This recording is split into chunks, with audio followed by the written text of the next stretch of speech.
Aziz kardeşlerim, Yüce Rabbimizin bizlere huzur ve sevinç vesilesi olarak bahşettiği eşsiz zamanlardan biri olan Kurban Bayramı'na kavuşmanın bahtiyarlığını ve heyecanını yaşıyoruz. Allah'a teslimiyetin sembolü, ona itaat ve sadakatin en somut tezahürü olan kurban, bizleri Rabbimize yakınlaştıracak ve iyiliğe ulaştıracak müstesna bir ibadettir. Kurban Bayramı ise bu ibadetimizin kabulü için duyduğumuz arzunun ve Cenab-ı Mevla'ya kurbiyetimize dair beslediğimiz umudun bayramıdır.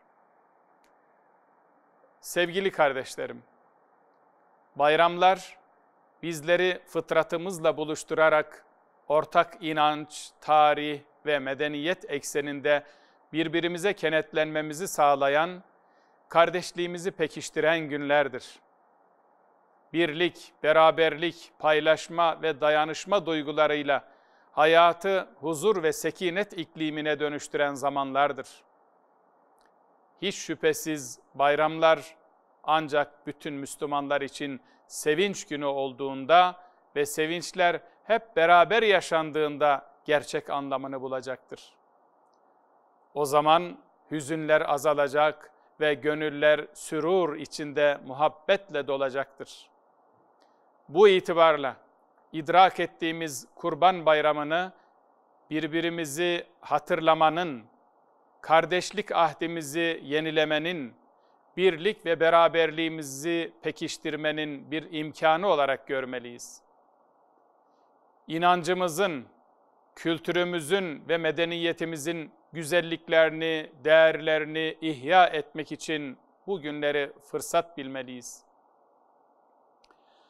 Öncelikle bizi sayısız nimetler içerisinde bugüne kavuşturduğu için Rabbimize hamd edelim. Bizlere bayram sevinci yaşattığı için şükrümüzü dile getirelim.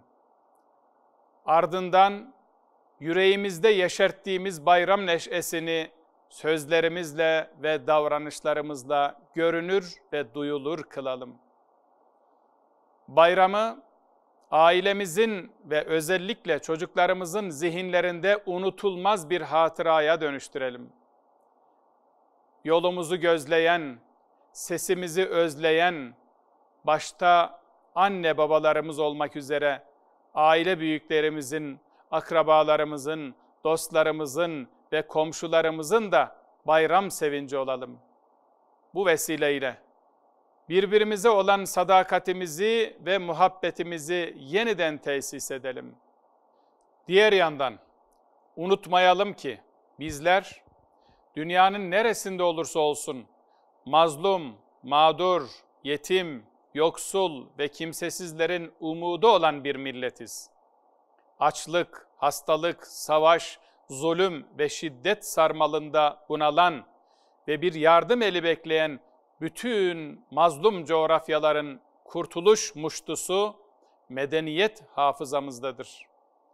Bu bilinçle hareket ederek ilgi ve merhamete muhtaç her bir kardeşimizin bayram sevinci olma, yeryüzünün salahı ve tüm insanlığın felahı için çalışma azmimizi yenilemeli ve mücadele kararlılığımızı yeniden kuşanmalıyız.